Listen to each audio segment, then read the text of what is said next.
मैं एक मंडक का गाड़ी लेके लाई हूँ। अच्छी लगी तो लाइक शेयर सब्सक्राइब जरूर करना। आय हो दादा कैसन भसुरा के चरी तरवा। आय हो दादा कैसन भसुरा के चरी तरवा। गहना लियायल बड़ा हो चारो पीतल बा। गहना लियायल बड़ा हो चार पीतल बा। आय हो दादा कैसन भसुरा के चरी तरवा।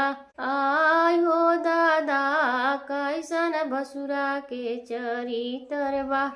एक दांत ऊपर बा एक दांत नीचे बा। एक दांत ऊपर बा एक दांत नीचे बा। आय हो दादा कैसन भसुरा के चरी तरवा।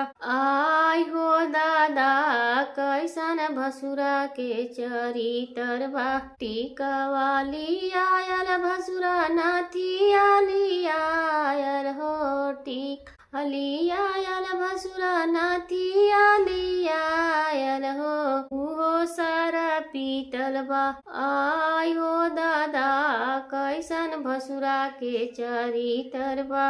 आय हो दादा कैसन भसुरा के चरी तरवा। चुनरी लियायल भसुरा उहो 4 मीटर बा। चुनरी लियायल भसुरा उहो 4 मीटर बा। आय हो दादा कैसन भसुरा के चरी तरवा। आय हो दादा कैसे भसुरा का चरी तरवा।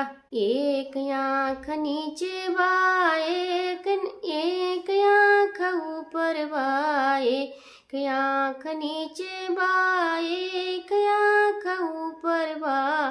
आय हो दादा कैसन भसुरा के चरी तरवा।